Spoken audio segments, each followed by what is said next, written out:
உடம்புக்கு ரொம்பவே health benefits தர இந்த சுறா மீனானும் எப்படி கறியான மாதிரியே ரொம்ப டேஸ்ட்டாக பண்ணலான்னு பார்க்கலாமா? இது பண்ணுறதுக்கு ஒரு மண் சட்டியை நல்லா ஹீட் பண்ணி எடுத்துக்கிட்டா, இதில் ஒரு 3லேருந்து 4 டேபிள் ஸ்பூன் அளவுக்கு தேங்காய் எண்ணெய் சேர்த்துக்கோங்க. இந்த ரெசிபிக்கு கண்டிப்பாக தேங்காய் எண்ணெய் சேர்த்தா நமக்கு டேஸ்ட் நல்லாயிருக்கும். கொஞ்சமாக பட்டை, கிராம்பு, ஏலக்காய் எல்லாம் சேர்த்து நல்லா புரிய விட்டதுக்கப்புறமா 2 மீடியம் சைஸ் பல்லாரி பொடிசா சாப் பண்ணி அதையும் லேசாக வதங்கினதுக்கப்புறமா 1 டேபிள் ஸ்பூன் அளவுக்கு இஞ்சி பூண்டு பேஸ்ட் சேர்த்து நல்லா வதக்கி எடுத்துக்கோங்க.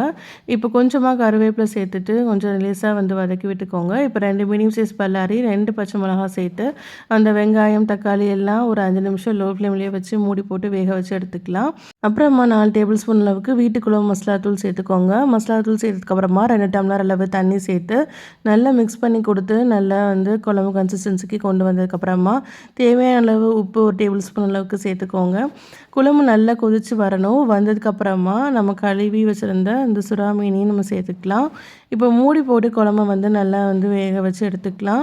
அந்த மசாலா எல்லாம் நல்லா வெந்ததுக்கப்புறமா இப்போ நம்ம கழுவி சுத்தம் பண்ணி வச்சுருந்த இந்த சுறா மீனையும் சேர்த்து நல்லா மிக்ஸ் பண்ணி கொடுத்துக்கலாம். மீன் பீஸ்லாம் உடையாமல் இந்த மாதிரி ஜென்டலாக மிக்ஸ் பண்ணி கொடுத்துட்டு வெட்டி வச்சுருந்த ஒரு முருங்கைக்காயும் சேர்த்து நல்லா மிக்ஸ் பண்ணி கொடுத்துக்கோங்க.